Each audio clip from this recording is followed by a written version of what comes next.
जय श्री राम साथियों। आज की सुंदर राम कथा मैं भगवान राम, लक्ष्मण और माँ सीता तीनों लोग वन के लिए वनगमन करना चाह रहे हैं। उस समय पूर्ववासी किस प्रकार से अपने भाव व्यक्त कर रहे हैं और उन्होंने क्या क्या किया है, यह सब जानने के लिए आज की कथा से हम जुड़ते हैं।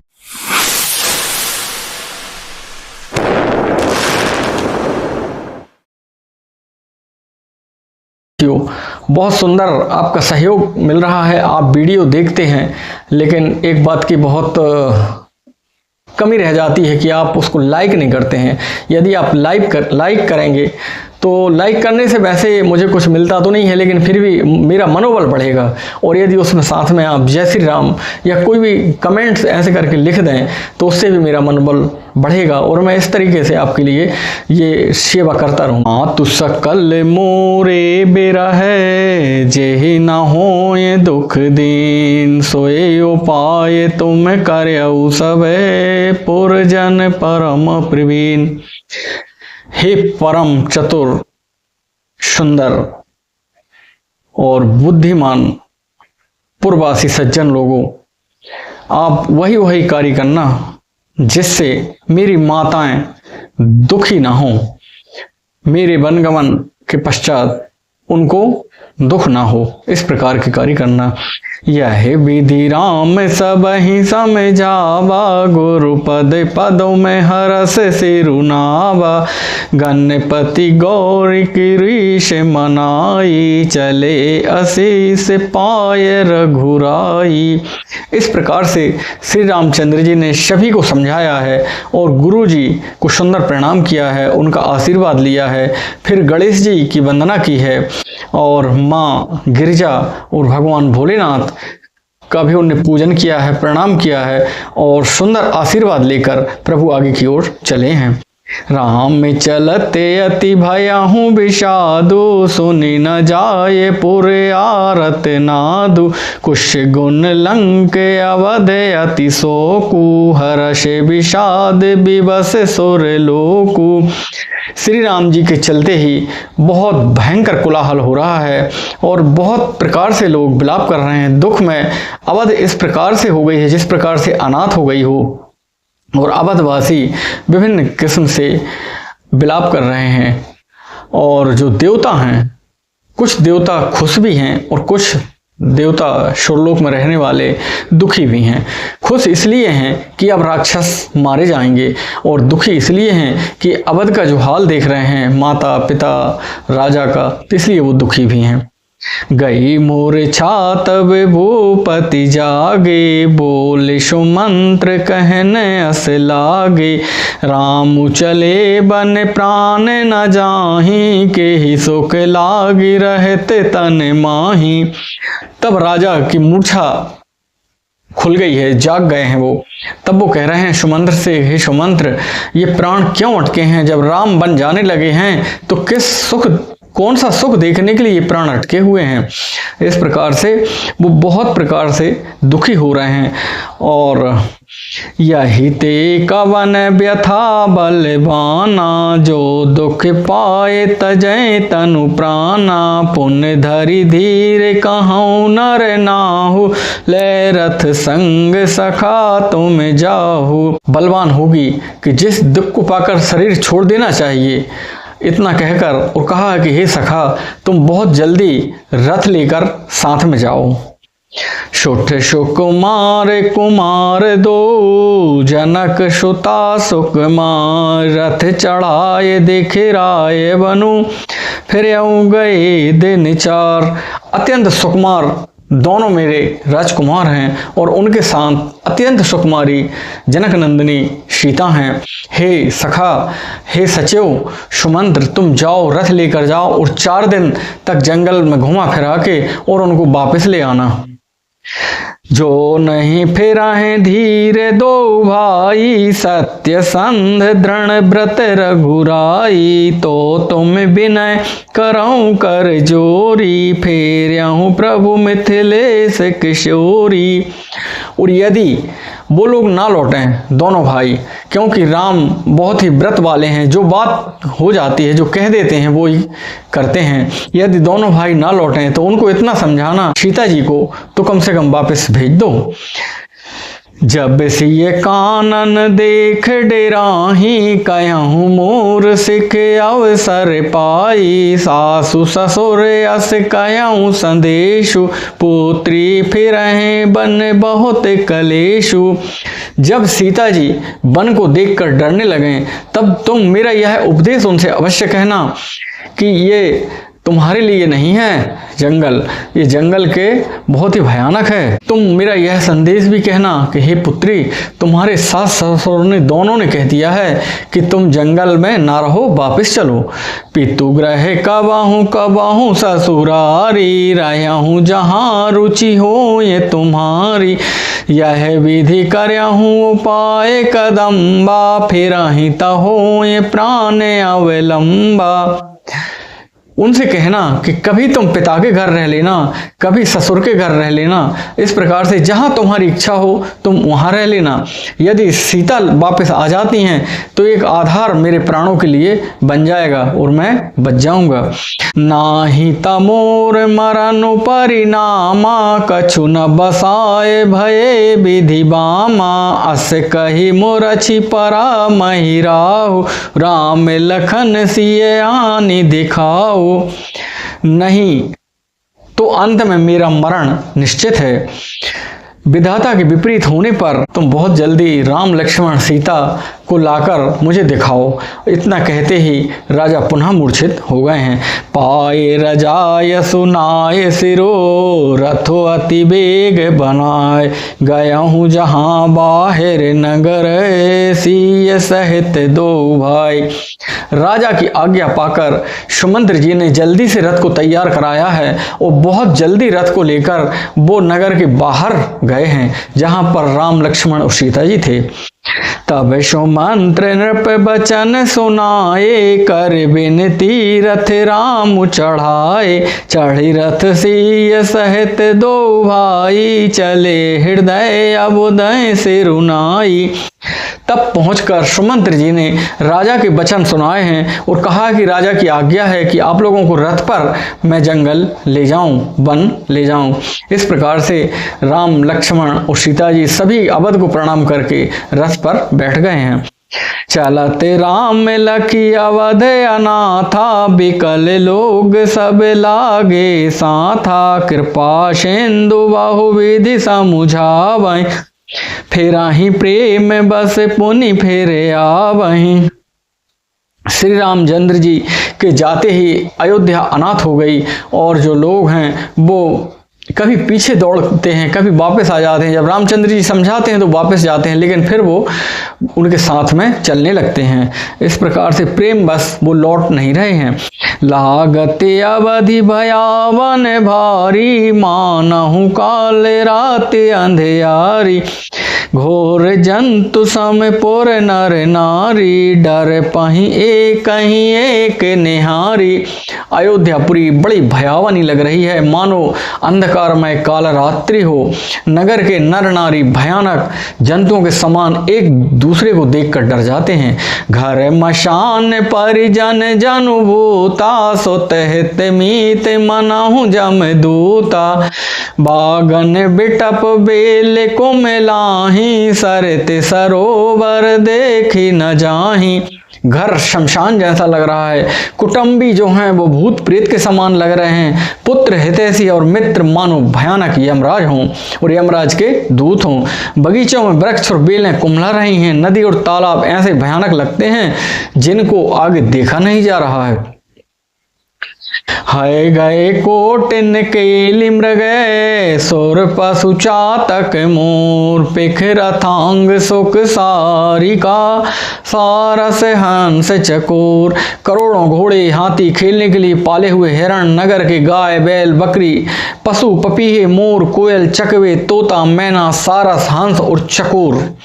राम वियोग विकल सब ठाणे, जय तह मनहु चैत्र लिखी काढ़े, बाढ़े, नगर सफल बनु गहवर भारी, खग मृग विपुल सकल नर नारी। श्री राम जी के वियोग से व्याकुल होकर सभी जीव जंतु, जितने मैंने पहले बताए हैं, वो सारे जीव जंतु इस प्रकार से खड़े हैं जैसे कि दीवार पर चित्र बने हों। नगर मानो फलों से परिपूर्ण बड़ा भारी सघन वन हो। पूरा नगर ऐसा लग रहा है जो भयानक जंगल हो।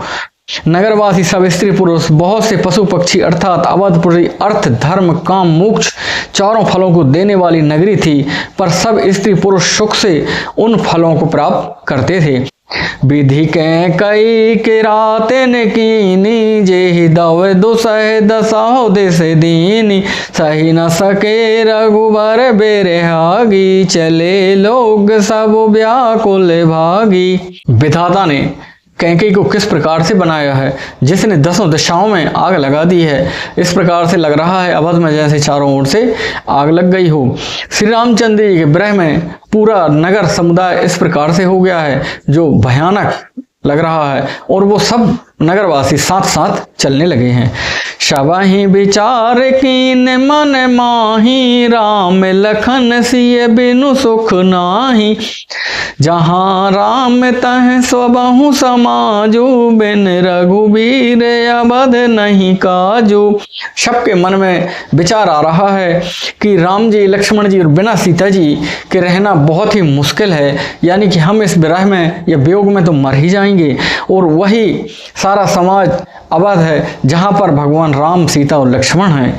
इस प्रकार से श्री रामचंद्र जी के बिना अयोध्या में हम लोगों का कुछ काम नहीं है। चले साथे असमंद्र दृढ़ाई, सुर दुर्लभ सुख सदन बिहाई, राम चरण पंकज प्रिय जे नहीं, विषय भोग बस कराहे कित नहीं। ऐसा विचार कर सभी नगर के पूर्ववासियों के साथ साथ देवता भी साथ साथ चल रहे हैं भगवान राम के, क्योंकि जिन लोगों को भगवान श्री रामचंद्र जी के चरण प्यारे हैं उन्हें विषय भोग या विलास से क्या मतलब है। बालक वृद्ध बिहाय ग्रह, लगे लोग सब साथ, तम सा तीर निवास किए, प्रथम दिवस रघुनाथ। बच्चों और बूढ़ों को घरों में छोड़कर सब लोग साथ हो लिए हैं, और पहला विश्राम तमसा नदी के किनारे तीर पर निवास किया है भगवान श्री रामचंद्र सरकार ने। रघुपति प्रजा प्रेम बस देखी, सदय हृदय दुख भयाहू विशेषी, करुणामय रघुनाथ गोसाई, बेगी पाहै पीर पराई।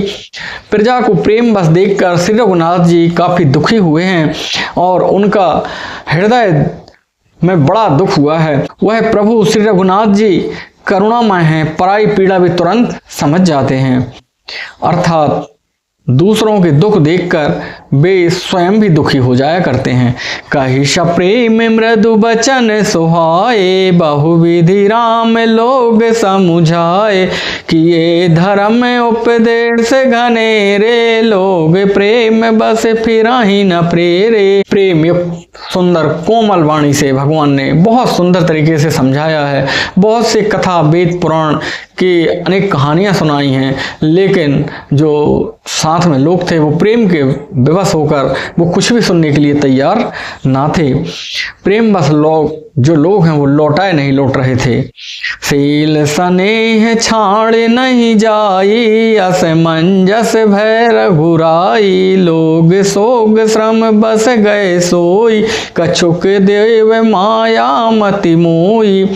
सील और स्नेह छोड़ा नहीं जाता है। श्री रघुनाथ जी असमंजस में पड़ गए हैं कि क्या किया जाए, इनको कैसे लौटाया जाए। इस प्रकार से कुछ तो लोग थके हुए थे और कुछ देव माया थी कि सब लोगों को नींद आ गई है।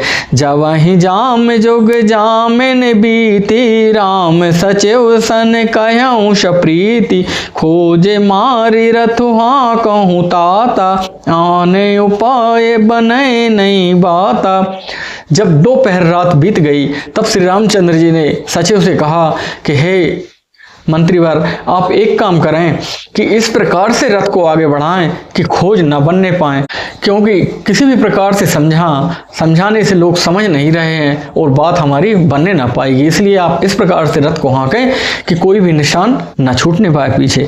राम लखन सिय जान चढ़े, शंभु चरण से रुनाय, सचिव चलायहूँ तो रथ रथ, इत उत खोज दुराय। शंकर जी के चरणों में सिर नवाकर श्री रामचंद्र जी, लक्ष्मण जी, माता सीता सब रथ पर बैठ गए हैं और सचिव ने इस प्रकार से रथ को आगे बढ़ाया है कि किसी प्रकार से भी खोज या निशान न बनने पाए।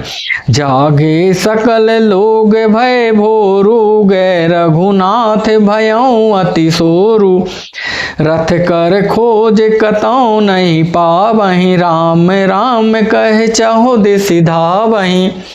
सवेरा होते ही सब लोग चारों दिशाओं में दौड़ रहे हैं, क्योंकि रथ का कोई निशान नहीं है। श्री राम जी चले गए हैं। सब एक दूसरे को समझा रहे हैं, एक दूसरे को हा राम कहकर पुकार रहे हैं।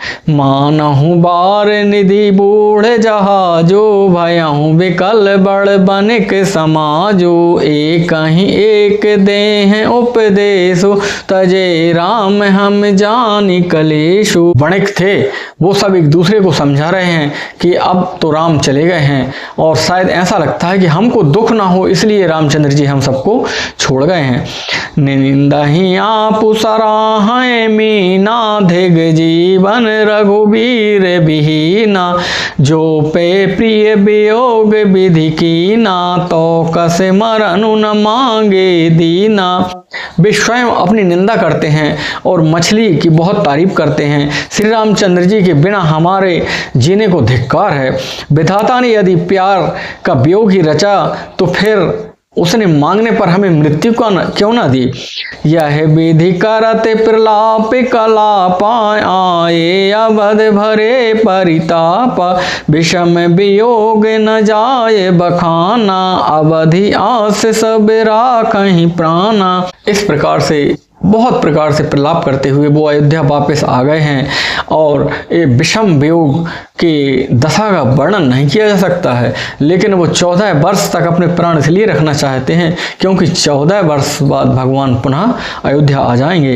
राम दरस हित नेम व्रत, लगे करन नर नार, मनहु कोकी कमल, दीन विहीन तमारी।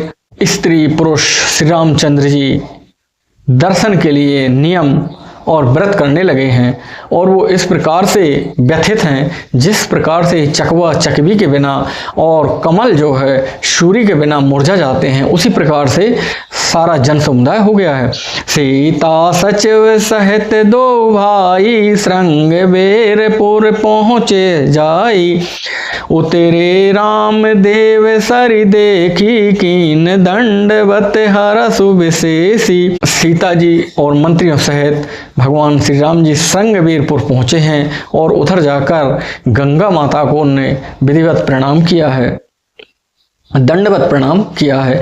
लखन सचिव सिय किए प्रणाम, सबई सहित सुख पायहूँ राम, गंग सकल मुद मंगल मूला, सब सुख करनि हरनि सब सूला। लक्ष्मण जी, सुमंत्र, सीता जी ने प्रणाम किया है। सबके साथ श्री रामचंद्र जी सुख पाया है। गंगा जी के समस्त आनंद मंगलों की मूल हैं। इस प्रकार से वे सब सुखों को करने वाली हैं और पीड़ाओं को हरने वाली हैं। कही कही कोटिक कथा प्रसंगा, राम बिलो कहीं गंग तरंगा, सच वही अनुजहि प्रिय ही सुनाई, बेबुध नदी महिमा अधिकाई। अनेक कथा प्रसंग कहते हुए श्री रामचंद्र जी गंगा जी की सुंदर लहरों को देख रहे हैं। सीता जी को और लक्ष्मण जी को बड़ी सुंदर सुंदर गंगा जी के बहुत ही महत्वपूर्ण कथाएं सुनाई हैं और कही हैं। गंगा जी देव नदी गंगा की बहुत महिमा सुनाई है। मैं जनुकीन पंथ श्रम गया हूँ, सुचि जल पियत मुदित मन भया हूँ, सुमिरत जाय मिटय श्रम भारू, ते श्रम यह लौकिक व्यवहारू। इसके बाद उन्होंने बड़े सुंदर स्नान किए हैं जिससे उनका सारा श्रम जाता रहा है। उसके बाद जलपान किया है, जल को ग्रहण किया है। और हालांकि ये तो लौकिक व्यवहार में कि जिनके नाम से थकान दूर हो जाती है, वो कैसे थक सकते हैं। शुद्ध सच्चिदानंदमय कंद भानुकुल के, चरित करत नर हनुहरत संस्कृत सागर से। शुद्ध सच्चिदानंद परमात्मा श्री रामचंद्र जी इस प्रकार से मनुष्य लीला कर रहे हैं ताकि ये संसार सागर रूपी समुद्र को पार करने में, यानी लोग इस आराम से पार कर सकें। यह सुधि गोह निषाद जब पाई, मुदिते लिए प्रिय बंधु बुलाई। लिए फल मूल भेंट भरी भारा, मिलन चल्यों हुए हर्षु अपारा। जब यह बात निषाद राज ने सुनी कि राम जी आ गए हैं, तब उन्होंने अपने छोटे भाई सहित सभी परिवार के लोगों को बुलाया है और फल फूल कंद लेकर वो मिलने के लिए चले हैं। कर दंडवत भेंट धरि आगे, प्रभु बिलोकते अति अनुरागे। सहज स्नेह विबस रघुराई, पूछी कुशल निकट बैठाई। दंडवत करते निषाद राज जी ने सारी सामग्री जो फल फूल कंद मूल फल ले गए थे वो सामने रख दिए हैं। भगवान जी देखकर बहुत प्रसन्न हो रहे हैं और उन्होंने निषाद राज जी को अपने पास में बुलाकर बैठा लिया है। नाथ कुशल पद पंकज देखे, भयहु भाग्य भाजन जन लेखे। देव धरन धनु धाम तुम्हारा, मैं जनु नीच सहित परिवारा। निषाद राज ने उत्तर दिया, हे नाथ, आपके चरण कमलों के दर्शन हो गए तो मेरे लिए तो कुशल ही है। मेरा परिवार, स्त्री पुत्र, पूरा घर आपका दास है। मैं परिवार सहित आपका सेवक हूँ। कृपा करे पुर धर्यों पाओ, था प्याहू जानु सब लोग सिहाऊ। कहूँ सत्य सब सखा सुजाना, मोहे दीन पितु आय सुआना। निषाद राज बोले हैं कि अब कृपा करके हे नाथ श्रृंगबेरपुर चलिए और मेरे भाग्य की भी सराहना हो जाए। इस प्रकार से यदि आप श्रृंगबेर चलेंगे लोग मेरी बहुत ही बड़ाई करेंगे। पर रामचंद्र जी कहते हैं, हे सखा, तुमने जो कहा बहुत ही अच्छा कहा है, बहुत उत्तम बात कही है, लेकिन पिता महाराज की आज्ञा कुछ और ही है। 12 से 4 10 बासु बने, मुनि व्रत बेसु आहार। ग्राम में बासु नहीं उचित सुनी, गोयऊं भयऊं दुख भार। उनकी आज्ञा अनुसार, महाराज की आज्ञा अनुसार मुझे 14 वर्ष तक वन में रहना है, वो मुनि के बेस में रहना है और जो मुनि लोग आहार करते हैं वही मुझको आहार करना है। यह सुनकर निषाद राज को बहुत अधिक दुख हुआ है। राम लखन सिय रूप निहारी, कहाँ प्रेम ग्राम नर नारी। ते पितु मातु कहाँ सखी कैसे, जिन पठये बन बालक ऐसे। श्री रामचंद्र जी, लक्ष्मण जी और सीता जी को देखकर जो श्रृंगबेरपुर के लोग हैं वो देखते हैं, वो जंगल के लोग हैं वो सब देख रहे हैं और कह रहे हैं वो माता पिता कैसे होंगे जिन्होंने इनको जंगल भेज दिया है। एक कहीं भले भूपति की ना, लोयन लाओ हमें विधि दीना। तब निषाद पद और अनुमाना, तारु से सुपा मनोहर जाना। कोई एक कहते हैं कि राजा ने अच्छा ही किया है, कम से कम राम जी, सीता जी, लक्ष्मण लाल जी आ गए हैं तो हमको दर्शन तो हो गए, वरना हम कैसे देख पाते। तब निषाद राज ने अनुमान लगाया कि सबसे सुंदर जगह कहाँ है जहाँ भगवान का निवास किया जाए। तब उनको याद आया कि एक अशोक का बड़ा झाड़ है, उसके नीचे सब प्रकार से सुंदर है। ले रघुनाथ ही ठाव दिखावा, कहूँ राम सब भांति सुहावा। पुरजन करि जोहारु घर आए, रघुवर संध्या करन सिधाए। श्री रघुनाथ जी को ले जाकर निषाद राज ने जब वो अशोक का वृक्ष दिखाया है तो भगवान ने कहा ये बहुत सुंदर स्थान है, हम यहीं पर वास करेंगे। तब सभी श्रृंगबेरपुर वासी और जो दर्शन करने के लिए आए हुए नगरवासी थे वो सब प्रणाम करके जोहार करके वो आगे की ओर चले गए हैं और भगवान संध्या वंदन के लिए तैयार हुए हैं। गोहे सवार साथरी डसाई, कुश किस लय मैं मृदुल सुहाई। सूची फल फूल मधुर मृदु जानी, दोना भरी भरी राखे सी पानी। निषाद राज गुहे ने बड़े सुंदर अपने हाथों से कांस और कोमल कोमल पत्तों की जो साथी यानी कहेंगे बिछौना बिछा दिया है, और भगवान राम सीता और लक्ष्मण लाल जी के लिए दोनों में भर भर के मीठे कंद मूल फल भर दिए हैं, और पानी भी दोनों में भर दिया है। सिय सुमंत्र भ्राता सहते, कंद मूल फल खाए, शयन कीन रघुवंश मणि, पाए पलोटत भाई। सीता जी और सुमंत्र के सहित छोटे भाई कंदमूल फल खाए हैं बड़े सुंदर तरीके से। कंदमूल फल खाकर रामचंद्र जी और सीता जी विश्राम करने लगे हैं। भाई लखनलाल जी उनके बड़े सुंदर तरीके से पैर दबा रहे हैं, यानी कि चरण दाब रहे हैं। उठे लखन प्रभु शोभत जानी, कहि सच वही शोभन मृदुबानी, कछुक दूर सजीबान सरासन, जागन लगे बैठी बीरासन।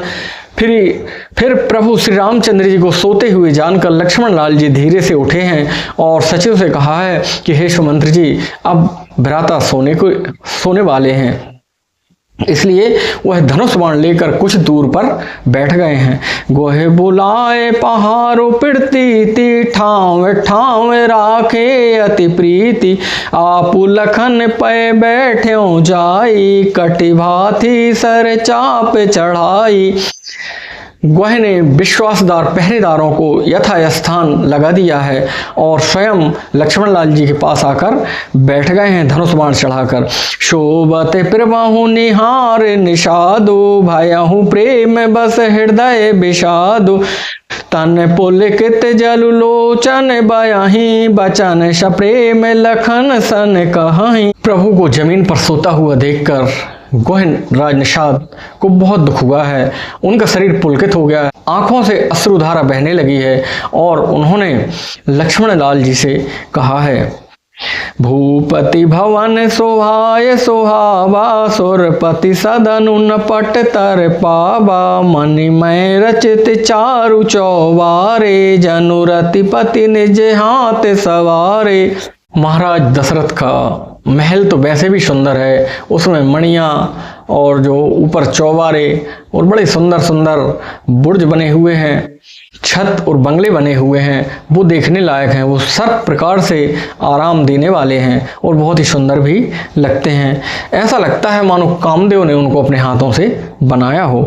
सुचि शोभे चैत्र सुभोगमय, सुमन सुगंध सुबास, पलंग मंजुमनि दीप जहें, सब विधि सकल सुपास। जो पवित्र हैं, बड़े विलक्षण हैं, सुंदर भोग पदार्थों से पूर्ण हैं, फूल फलों से भरे हुए हैं, जहाँ सुंदर पलंग मणियों के दीपक हैं और तथा सब प्रकार से पूरा आराम है, जहाँ बड़ी सुंदर सुगंध आती रहती है। ऐसे महल में जहाँ आनंद ही आनंद है। साथियों, आज की सुंदर राम कथा यही है कि अपने पिता के वचन को पूरा करने के लिए भगवान राम माँ सीता और लक्ष्मण जी सहित कानन पहुंच गए हैं, जबकि उनको गुरु माता पिता सब ने बार बार समझाया। इस बात से ये सिद्ध होता है कि हम जो बात कहते हैं उसको पूरा करना चाहिए। बहुत छोटी छोटी बातों को हम कई बार मजाक में या नज़रअंदाज कर देते हैं, तो इससे क्या होता है, नैतिकता की शक्ति घटती है। यदि आप छोटी सी बात, जैसे किसी से बोल दे कि चलिए मैं आ रहा हूँ, तो आपने यदि बोला है चलिए मैं आ रहा हूँ, तो आपको जाना चाहिए। ये इससे नैतिकता की शक्ति बढ़ती है, आप पर लोग विश्वास करने लगते हैं। और यदि आपने बोल दिया कि चलिए मैं आ रहा हूँ, नहीं जाते हैं, तो आपके पास ये नैतिक बल नहीं होगा, लोग आपकी बात पर विश्वास नहीं करेंगे। यदि आप चाहते हैं कि आपकी बात पर विश्वास हो, तो निश्चित तौर पे आपको छोटी छोटी बातों से शुरुआत करके बड़ी बातों में भी कोशिश करनी चाहिए कि वो पूरी हों।